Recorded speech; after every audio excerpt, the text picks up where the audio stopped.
at the time, comes out and says, I don't think she was doing it on purpose. The coach says that. Go all the way to the front. This is how she plays. Look, damn, girl. She's obviously very sweet. She doesn't at all have any negative intent at all. She doesn't hit hard, and she plays very clean basketball. And watch what she does to the eyes. You see? Ooh, wow. The play in the last game. I didn't see the play in real time. That's her in the back. You sure about that? You sure about that? Straight to a press conference. So you can pause it right there. And that's her right there. That's her in the back, and that's the foul. Here comes kindness. I stand by them. I will always stand by them. Amen. Everybody else can go to hell.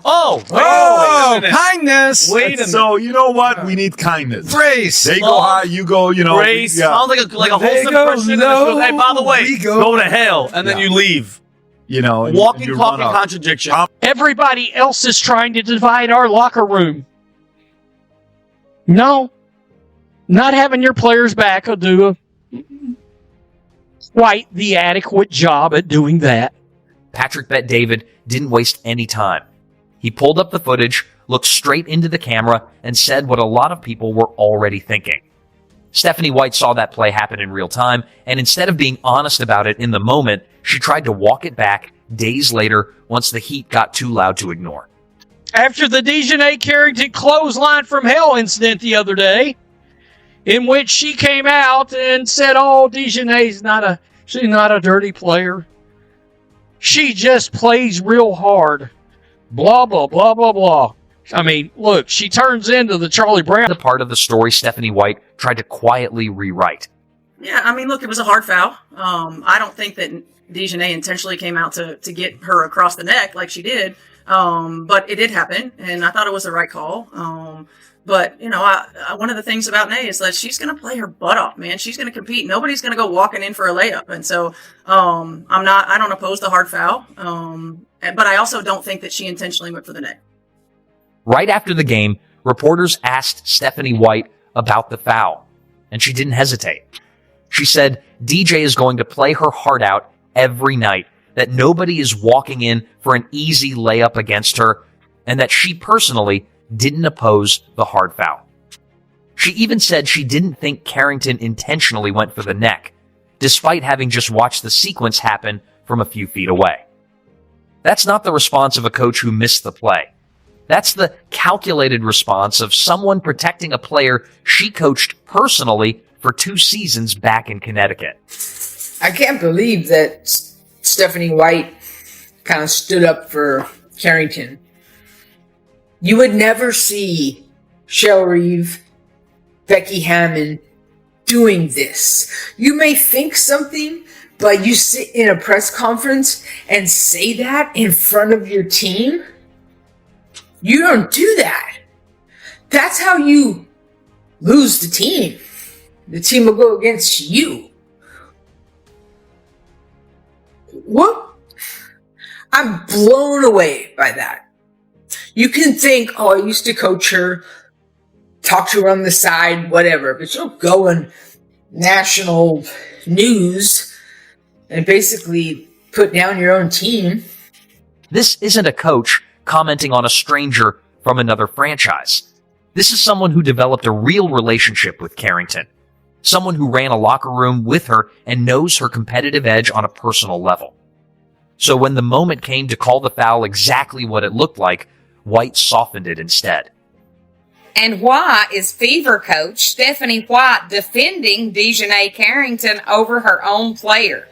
That is absolutely bizarre, considering you can watch the replay of that, and it was absolutely unacceptable what happened to Cunningham. Both Sophie Cunningham and Caitlin Collins are wonderful role models for young children, and they play the game exceptionally well. Sophie Cunningham said that the hit by Djonai Carrington was intentional, but Sophie Cunningham's coach sided with Carrington. Carrington is a Chicago Sky Guard that was once coached by White. I just can't understand why the WNBA is not doing more to protect their players.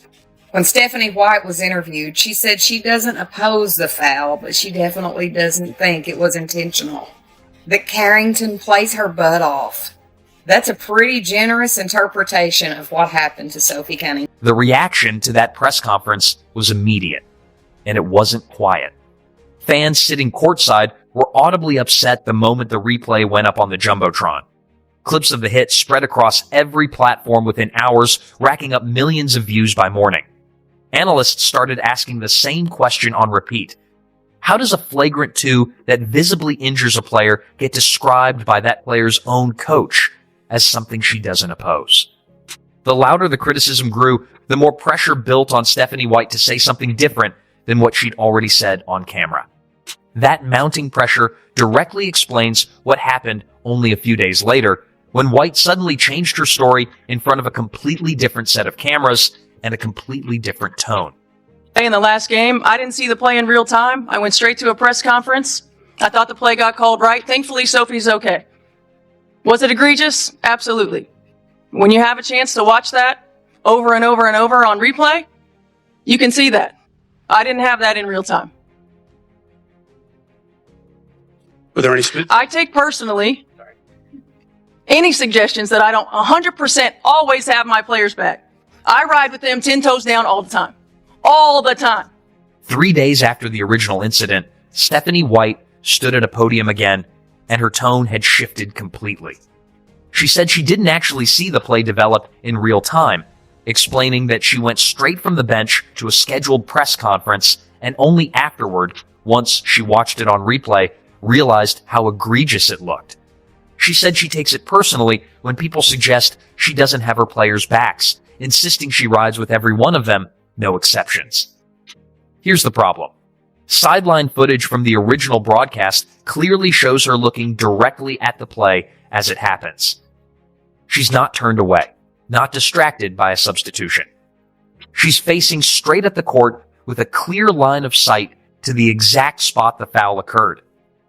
Saying she didn't see it live doesn't line up with what the cameras captured that night, and once people rewatched that sideline angle side by side with her new explanation, the story stopped adding up. It says, I couldn't see it. Say about the play in the last game, I didn't see the play in real That's her in time. the back. You sure about that? You sure about that? Straight to a press conference. So you can I thought pause it the right play there. got- And that's her right there. That's her in the picture? back, and that's the foul. What do you mean you can't see the foul?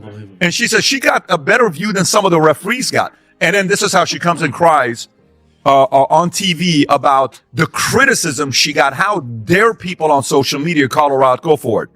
This is what really got people talking online. Someone took the original sideline angle and put it right next to her later press conference quote, breaking it down frame by frame. It's genuinely hard to watch that comparison and walk away thinking she truly missed the play. Her head doesn't move. Her eyes track the entire play from start to finish. Whatever she saw happen on that court, she saw it exactly as it happened. Not 3 days later on a highlight reel. So why change the story?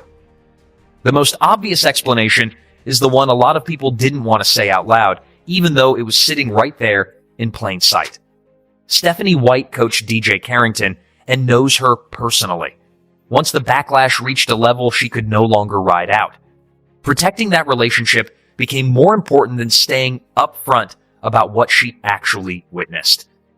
Were there any I take personally any suggestions that I don't 100% always have my players back. I ride with them 10 toes down all the time. All the time.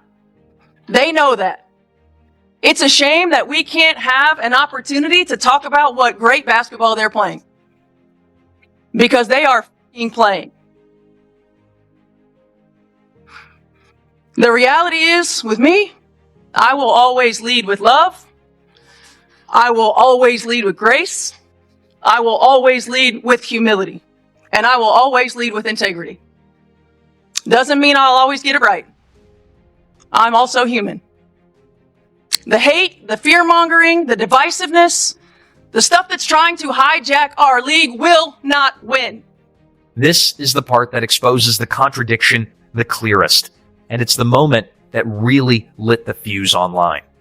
During that same stretch of press conferences, White raised her voice at the podium and told everyone in the room, and everyone watching from home, that she stands by her players no matter what, that she rides with them regardless of what anybody else outside that locker room has to say about it.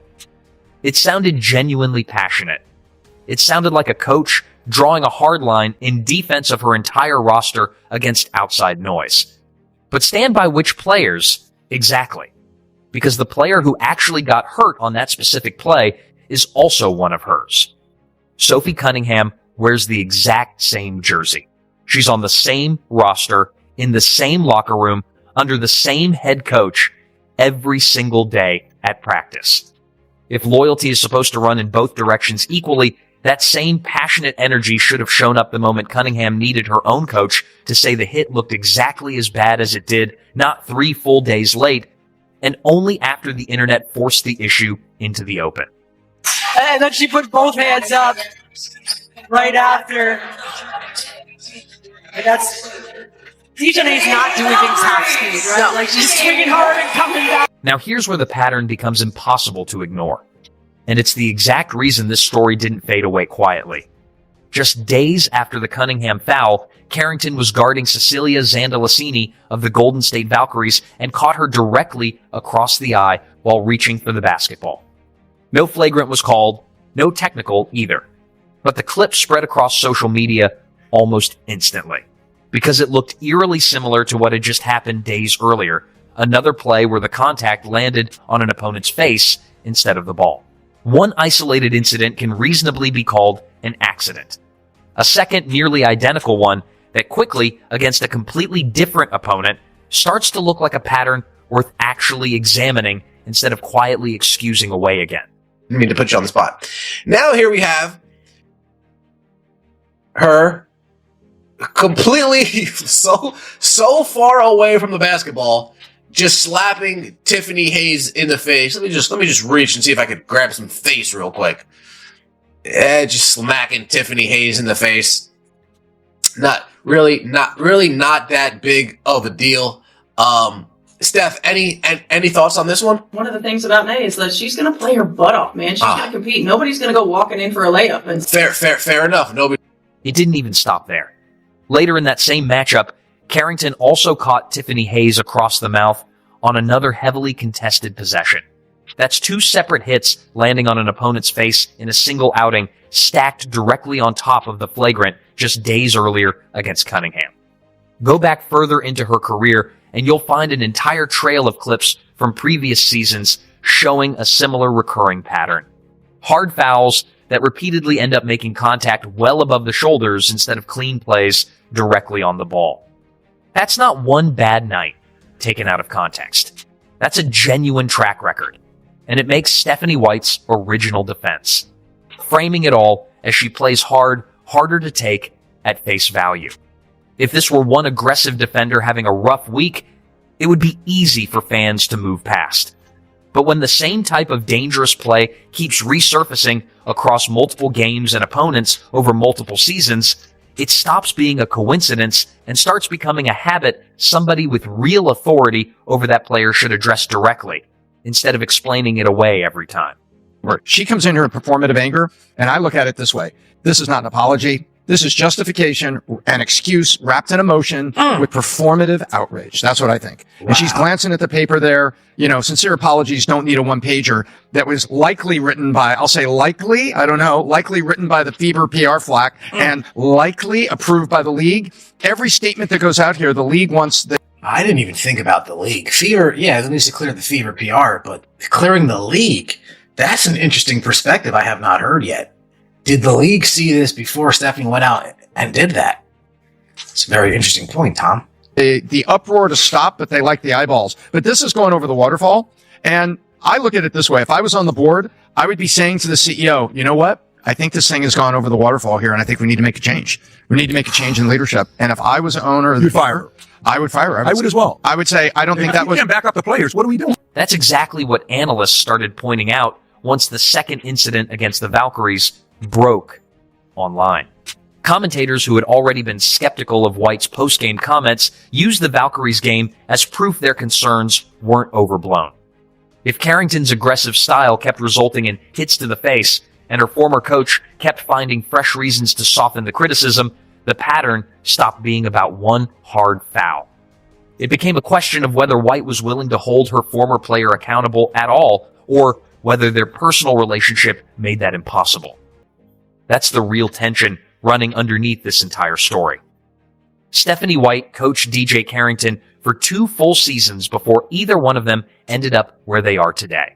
That's not a small detail, and it's not something fans invented to manufacture drama. When you coach somebody that long, you build real trust, a relationship that doesn't disappear once you're on opposite benches. So when the play happened right in front of her, and White's first instinct was to frame it as Carrington simply playing hard rather than calling it exactly what everyone else saw.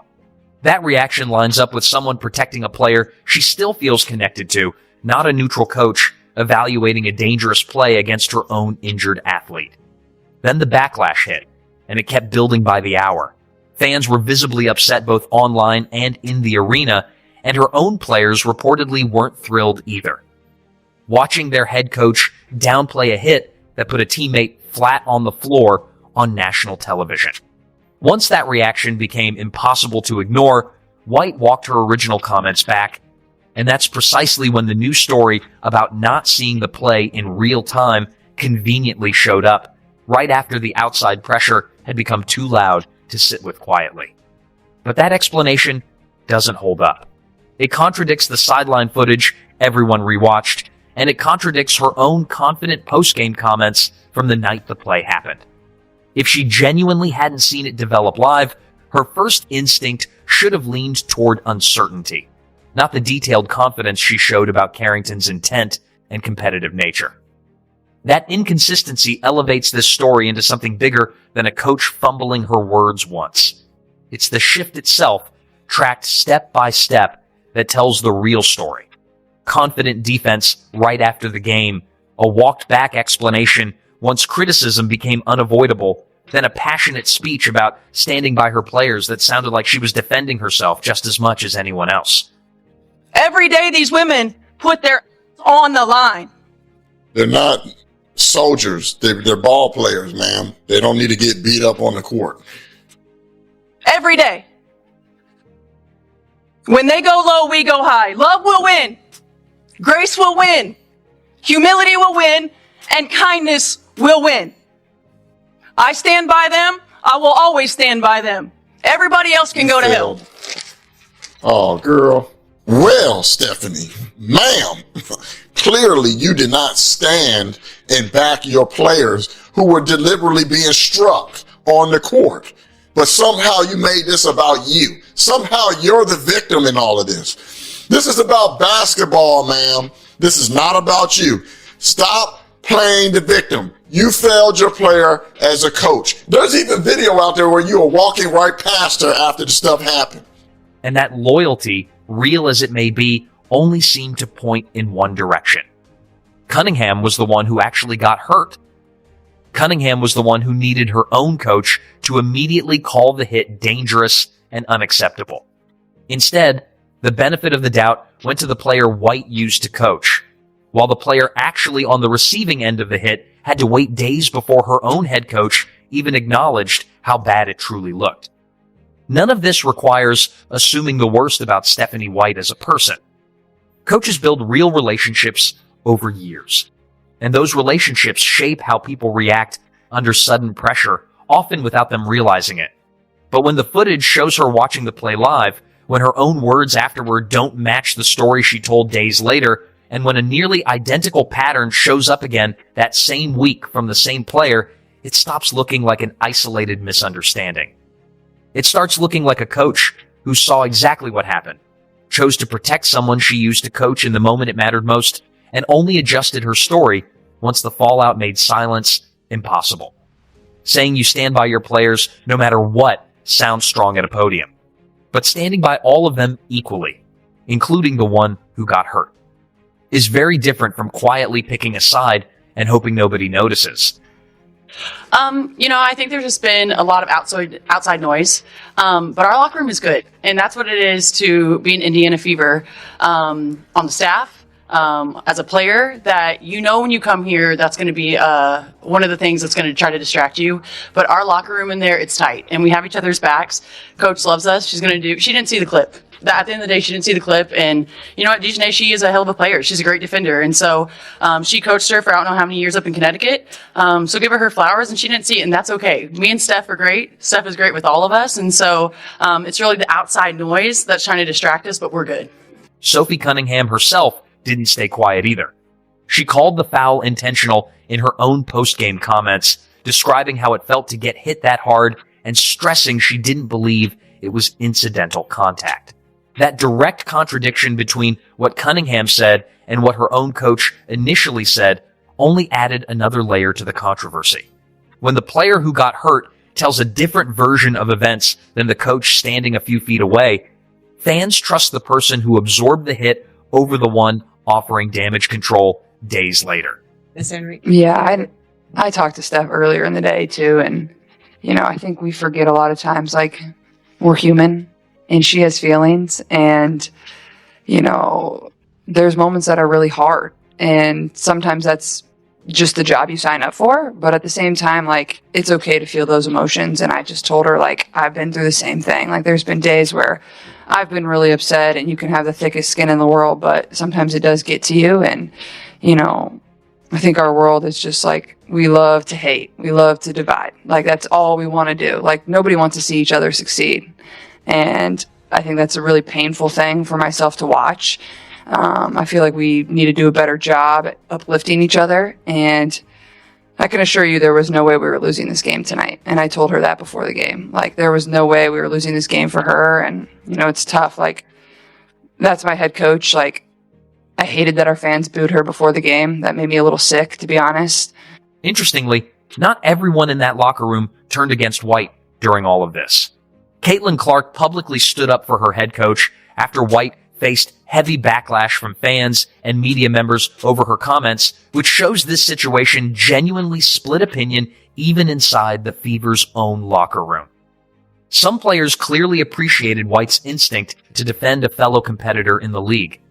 Others, watching Cunningham deal with a real injury, likely felt a very different way about the entire situation unfolding around them that week. That split reaction is the most telling part of this story. This was never just one coach saying one careless thing at one press conference.